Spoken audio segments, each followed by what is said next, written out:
Hey guys, welcome to Crandall Reviews. Today taking a look at Marvel's epic Captain America Civil War. This will be a spoiler-free review. I'm only going to talk about stuff that you already know from the trailers or the commercials with no major plot spoilers to speak of. So you should be able to watch this even if you haven't seen it yet. The plot of Captain America Civil War is that after the events of Age of Ultron and what happened in Sokovia, everyone's really divided on the state of the Avengers. Some people think that they're heroes and that they did a great job. Other people are mad that they intervened and that there was so much collateral damage. So Thunderbolt Ross sits them down and says, we've come up with this thing called the Sokovia Accords. We want you to sign it. It basically says you guys will only go where you're wanted. The UN will have to vote the Avengers into action. Tony Stark thinks that this is a good idea and that they need to be put in check, and Cap does not agree. There is a subplot about Bucky Barnes and whether or not he's a criminal and all that kind of stuff, so there's a real emotional investment for Cap in this whole affair. But it's mostly Tony and Cap just don't see eye to eye about who should control the Avengers. Cap thinks that if you give all of the power to like a committee, it's just going to be bogged down in red tape. They aren't going to be able to take action when they need to.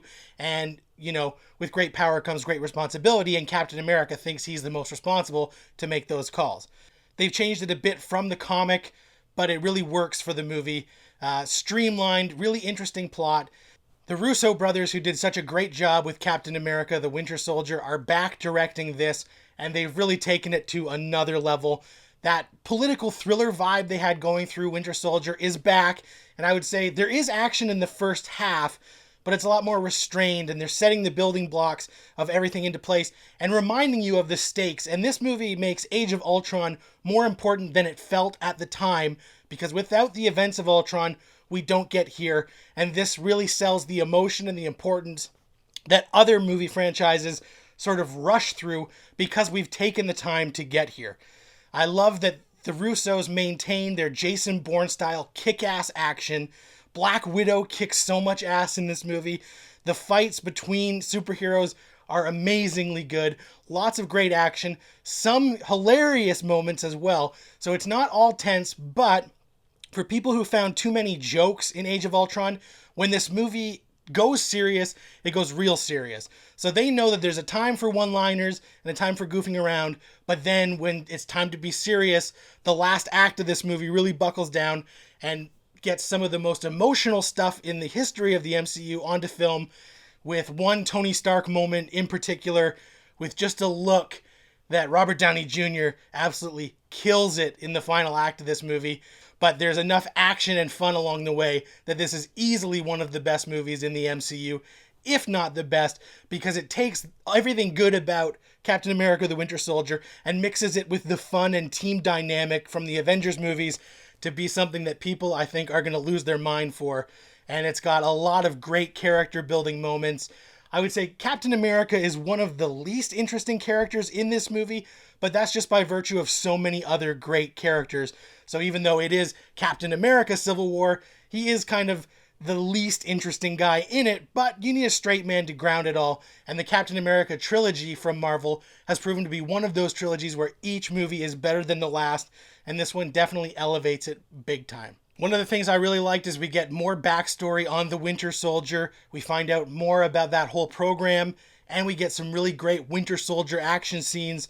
Man, in Winter Soldier, he caught Cap's shield with the metal arm, and that was sort of a badass moment. But this movie, that metal arm becomes like a real badass co-star. He really uses it to his advantage a lot, and they show the power and strength of that arm. And man, when he's fighting Iron Man and all that kind of stuff, it really comes in handy.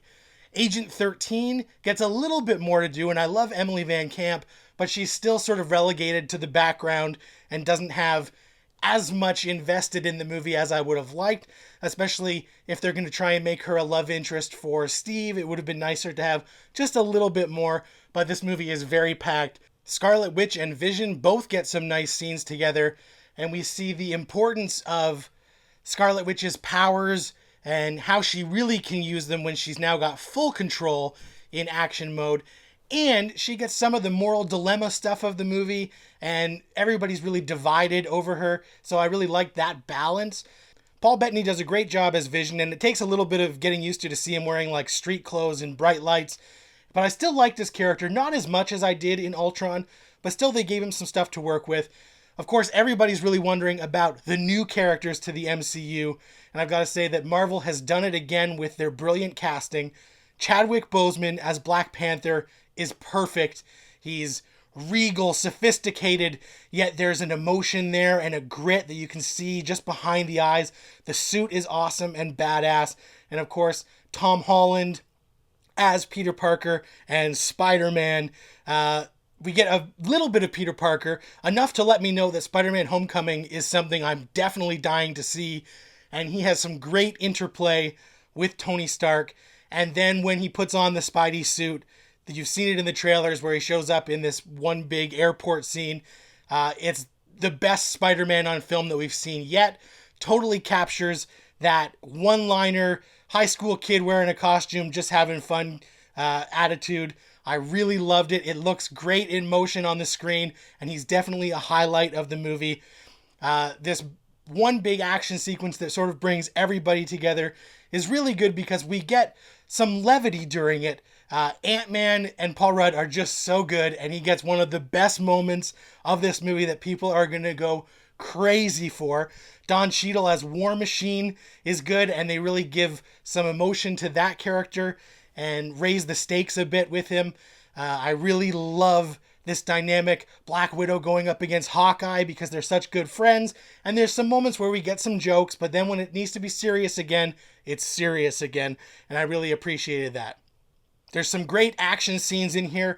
There's one chase with Cap and Black Panther that is just epic. And seeing Black Panther with his vibranium suit clawing on Captain America's shield that you see in the trailer is just one of those epic, like, oh my God, kind of Marvel moments. The airport sequence is just amazingly well done. It's probably the 20 best, most fun moments in the MCU to date. And then just when you think where you know where this movie is going, they do a couple plot twists. Some people might call it contrived, but because we have the investment of these other movies leading up to this, I thought there was some really good emotional moments, and that last act twist really invests you because you're really torn.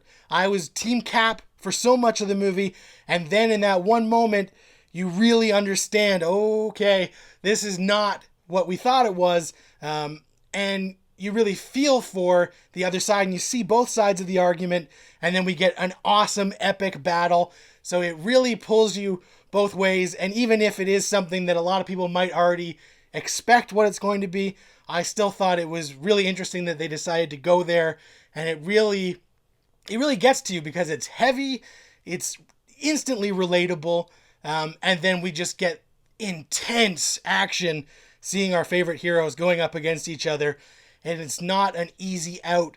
This is something that is going to be permanently a part of the history and going to sort of drive a wedge between the Avengers. Even if they mend fences, there will always be this thing under the surface that I don't think you can ever get exactly back to where they were, and that's really interesting to me. The only weaknesses of this movie, I would say, is that the beginning is a little bit slow, but it's a potboiler. It's methodical. They're laying out a lot of stuff that comes to bear later. I would also say that the main villain of the movie is not that well drawn, not enough great motivations, but Daniel Bruhl does his best with it, and he does have one or two kind of cool scenes, and then a great scene towards the end. And also, they cast Martin Freeman, who I love Martin Freeman, Bilbo, and from Fargo, and Sherlock, and he's great, and he's in this movie for 2 minutes, and you wonder, why the fuck did they get Martin Freeman for this nothing role when they could have gotten anyone? But I wish that they'd given him more to do because I love him so much.